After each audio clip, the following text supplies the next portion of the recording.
So hi everyone, if this is the first time you visited my garden, my name's Diane, and I garden here in the northeast of England.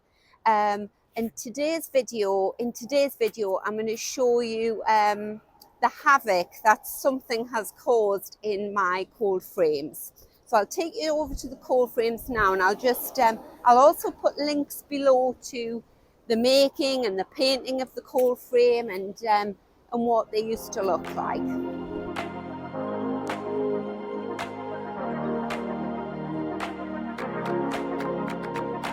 So in this area of the garden, this is really the engine room of my garden. It's at the back of the new greenhouse, and my husband made me these two beautiful cold frames to harden off a lot of the plants that I sowed from seed last year, and they were spectacular. I'll show you some. So these little plants have been out now for about, I would say, a month. These are Ammi majus. They're a really tall plant, so the seedlings grow very fast, very tall, very fast. And I'm just hardening them off here. So in both cold frames, the plants looked like that. And then 7 days ago, I came out to this cold frame and the plants look like this. And if anybody can tell me what they think or know has caused this havoc, I would be very grateful. So I came into the cold frame 7 days ago, and the bad news is it gets worse. This is the second lot of plants to have been destroyed. All the plants, they're not even eaten. They're just, it looks like I've been in with my snips and snipped the top of the plant off. To me, that it doesn't even look nibbled. Doesn't that look like a cut? Lovely, healthy plants. They were all this size here, this tall one here. Lovely, healthy plants. All the foliage just lying all over the top. As I say, they've got good roots on them, so it hasn't killed the plant. It's just obviously put it back weeks and weeks. You know, it's going to take a while for this one to recover. So 7 days ago, I opened up the cold frame. Half of the plants looked like this, and the other half were like this. So I thought, right, leave the half, it was this half here, leave the half that have been devastated in the cold frame. And what I did was, I'll take you around the garden now, I just took the plants out of the cold frame that looked like this, and I've planted them up in the garden. So my first thought was that it might be mice, because obviously the cold frames, they haven't got any bottoms in them. I've put slate on the bottom and then gravel to sort of get the water to drain away easily. So I thought maybe it's mice. And then my daughter said, well, actually with that sort of snip, maybe it's a wood pigeon, because we get pheasants in my garden, we get wood pigeons. I don't think it was a pheasant, because the plants weren't smashed out. If a pheasant had got in here, it would take up the whole cold frame. So I was thinking wood pigeon. So I put together a very ramshackle sort of mesh over the top. I had some of this in the garage. And I sort of covered it over with that until I could get to the garden centre. And my husband said, oh, I'll make you a nice framework and we'll put a proper mesh over. And then when the cold frame's open, we can just put the mesh over the top and it'll stop the birds getting in. So I took the plants out that weren't damaged, and I'll show you now where I've planted these. So these are some of them. And they're doing really fine. So I must have planted about 60 Ammi majus out in the garden. I've planted them here. This is here, because Ammi majus, grows, in my garden, it grows about 5-6 foot tall, pencil thin, a bit like a Verbena bonariensis. And then it gets this sort of white, flat, lacy flower on the top. And you have to give it something to support itself. So it would grow up through this lilac tree, it would flop into a hedge, it would grow in my goldenrod, in my hydrangeas. So all the way along here, I planted out the Ammi majus. And then I've planted it all along here. If we go into the little woodlandy bit,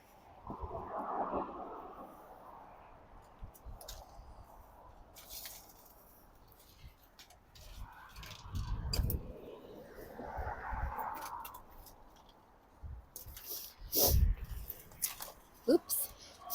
So this is the Ammi majus here. So I've planted 3 there, all the way along there. It's going to grow up and flop into this forsythia. It'll flop into the lilac bushes. I'm hoping that it'll flop forward towards the sun over the hedge and spill over the front of the house. It's just beautiful. And as you can see, I don't want to say this and tempt Providence, but it looks really healthy. And whatever caused that damage hasn't touched these yet. So these have been out a week. So in my mind, I thought, right, it's definitely a bird. So I emptied a load more Ammi majus out of the greenhouse and put it in the cold frame with my makeshift mesh over the top.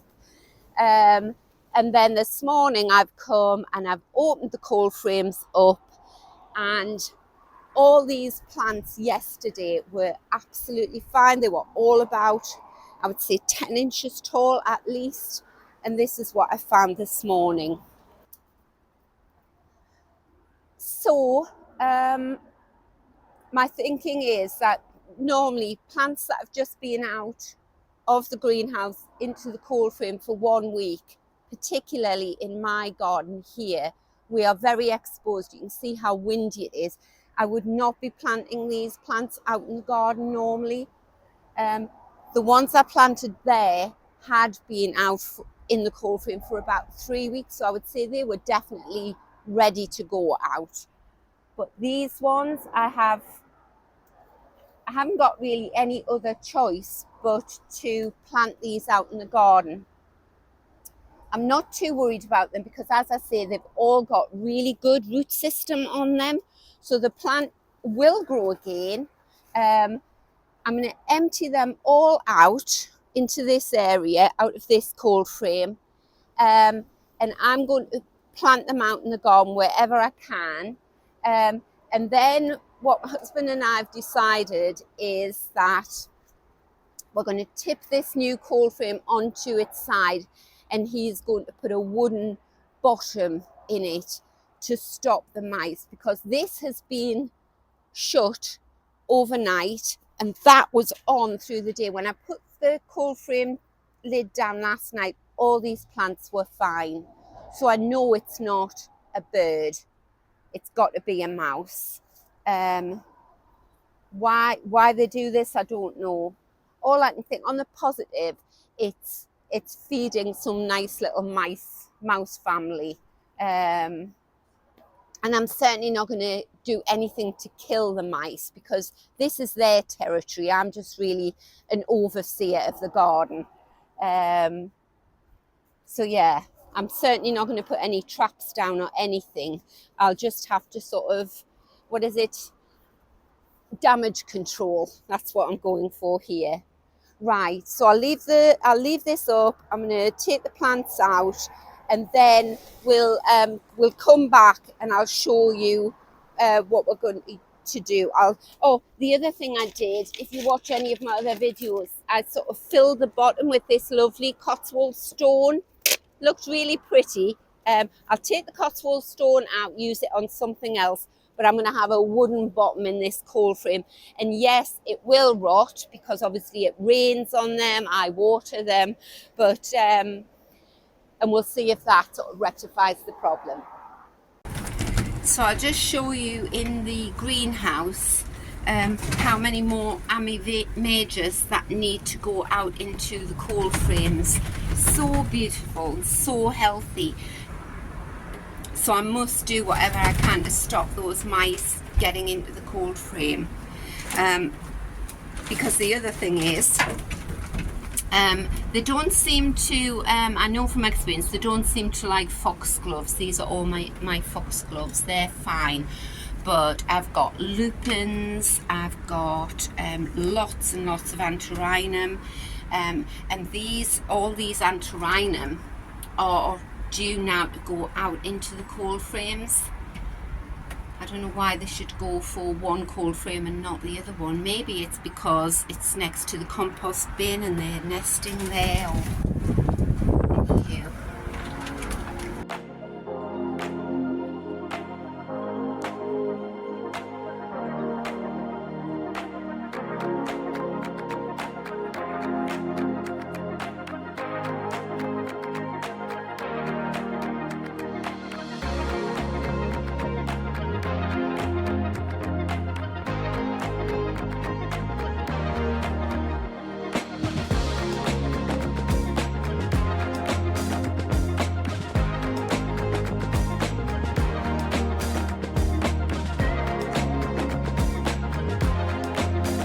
Right, so now we are at the front gate to my garden, and I've got this lovely arbor. It's got 2 clematis climbing up this side and 2 or 3 climbing up that side. So what I'm thinking is I'm going to plant some Ammi majus behind it so that it'll grow and flop through either side. And if it decides to flop the other way, it'll be supported by this Weigelia. Right, I'm going to do that. I might actually plant some along the back there under that hedge so that it flops forward. I don't know whether it'll flower in time, but I think particularly over there, if it was flowering in time for the lilacs, that would just look gorgeous, wouldn't it? Lilacs with frothy white in amongst it. Right, so I'll just pick 3 up here and squash in round the back of the border.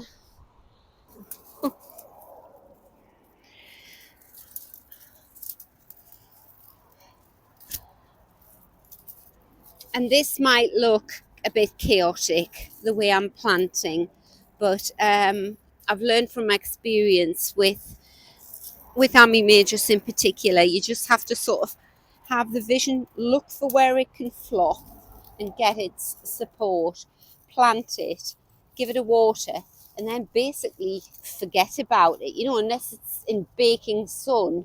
I'm just doing a spot of like weeding here while I'm down here. Yeah, you can just forget about it, and then one day you come out into the garden and there's this beautiful plant flowering. You think, oh, I remember now. Planted that Ammi majus there. Get that weed out. For some reason, the clematis that I plant here, I've just noticed I've planted a little climbing rose there as well. But the clematis that I plant here never do brilliantly. But we persevere. So yeah, I think 3 here.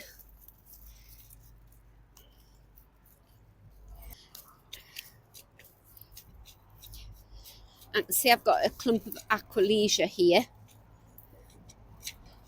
This bit of garden is just behind the Weigelia and the spirea there.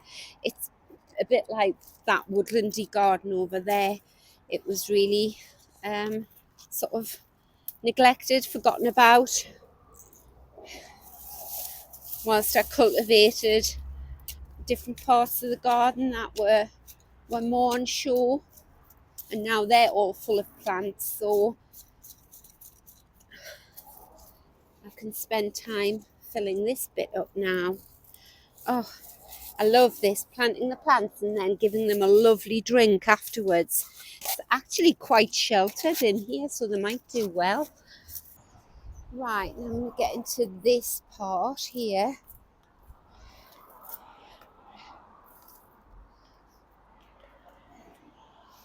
Oh wow, I must take the camera off and show you this. So I've just spotted this beautiful clematis growing up this shrub. He's gorgeous. He's going to go all the way over the top. I can't remember the name of him, but I can remember where I bought him, and I bought him at the Harrogate Flower Show. There was someone there from a clematis nursery, and he said, oh, with a sort of southwesterly seaside aspect, this is a very early flowering clematis and it'll do really well there. So brilliant. So I'm going to plant 3 Ammi majus along here, and they'll sort of climb up and support themselves in these clematis stems. Right. And then I think after that I'll just show you where I'm going to plant the rest of them for today. Otherwise this video is going to be an hour long. It's amazing. One week your borders are, this time of year, your borders are flat and there's not much there, and you're watching out for bulbs coming up, and the next week it's like this, everything's starting to take off. It's lovely. If I'm digging a bit of border to put a plant in, I always weed that area. Right, get these in. So yes, if you're new to the channel and you're having a look back through past videos of my garden off last year, you'll see a lot of the time I got my plants grow at a 45-degree angle because they're always battling against the wind. But then what's the alternative? Just don't bother.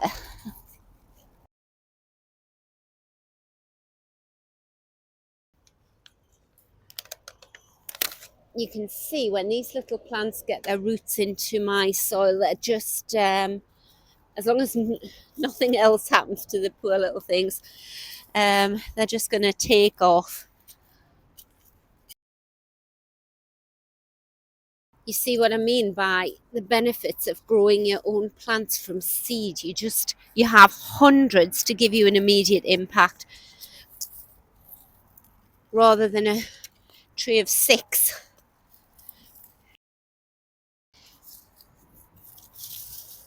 And forever pulling ivy out.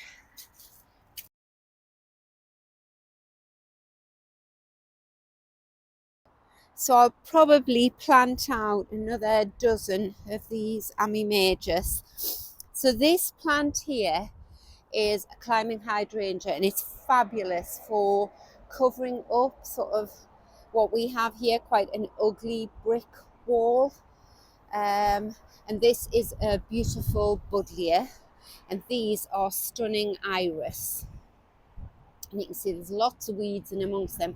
So I'm going to give this area a weed, and then I'm going to plant probably half a dozen Ammi majus along there, because the flower on the climbing hydrangea is stunning, but it's quite short-lived, and then you get this beautiful green foliage, and the Ammi majus will grow in amongst it and then hopefully flower after the hydrangea is finished. And it'll also grow in amongst this buddleia, which I think is called Black Knight. It's a very, very deep purpley blue. It's beautiful. Right, I'm going to do that. And then that corner there, has the base of the Clematis montana, which used to grow all the way up and over the roof at the top there of our porch. And we had a lot of water ingress in the winter, so we had to have the roof repaired and we had to cut the montana down, but he will all shoot away again. But at the bottom of it, I've got some very tall Veronicastrum alba, but I'm going to plant the Ammi majus in amongst it, and that will sort of froth up, and I can tie it to that support. And I've already planted some at the base of that support there, that trellis, so this will be all white froth. Right, so here we go. One cold frame with a new wooden bottom. And as I say, we know it's going to rot, but it'll probably take 2 years to rot down. So yeah, I'll fill that up now. So delighted with that. I've just put the slate that the cold frame was sitting on originally down here as a pathway. And I was going to fill this up with the plants out of my greenhouse, those Ammi majus that I showed you at the beginning of the video. But you know, on second thoughts, I think I might put these little plants back in here to just give them some relief rather than plant them out in the garden and traumatize them further. I think I'm just going to fill it back up with these, give them a week and just see how they come on. So they've certainly been through the mill, these poor little Ammi majus.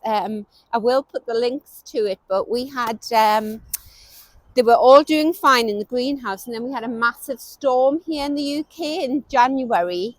I think it was Storm Aisha, and loads of the 24 trays, module trays of Ammi majus just got blown onto the floor and they all tipped out. So they've already been set back once, and now they've been nibbled away by something. So anyway, they're certainly tough.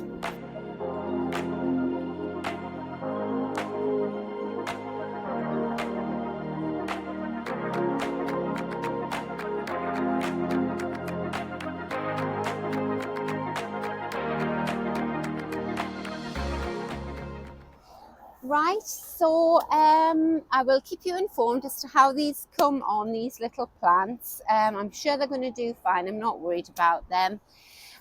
So thank you very much for watching, and if you're new to the channel and this is your first visit to my garden, I would love it if you come back and visit again. It's just basically me just pottering around the garden doing this, well, not this every day, but planting plants, sowing seeds, and weeding, that kind of thing. So until next time everyone, bye, take care and happy gardening.